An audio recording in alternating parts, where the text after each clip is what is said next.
My name is Sophie. I've been a BCBA with Mosaic for 2 years, and I was part of the MAP program for a year before that. When I was pursuing my master's in clinical hours, I applied to the MAP program because I was really seeking more structure. I actually started my fieldwork before I worked with Mosaic, and I lacked that structure in a lot of ways. I was really craving more structure when it came to the hours and what assignments to work on, and so the MAP program just seemed like the perfect way to get more structure and more support and supervision. Our student program is called our Mosaic Apprenticeship Program, and the goal is to support students from the onset of their journey as they start their master's degrees and move towards becoming a BCBA. Mosaic is a predominantly clinic-based organization, and we have over 40 clinics across North Carolina and Virginia, which allows our students to have hands-on, in-person support.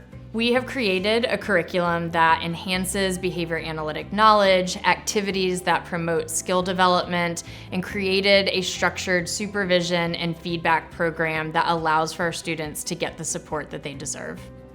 A few things that make Mosaic's apprenticeship program unique is a dedicated coordinator who is there to support you from the very beginning all the way up until you are studying to take and pass your BCBA exam.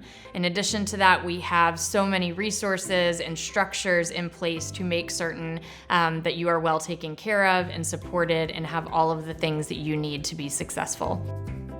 The Mosaic Apprenticeship Program has helped me grow in my career in so many different ways. Honestly, I can't imagine where I would be as a BCBA if I didn't have the amount of support and supervision that was provided to me through the MAP program.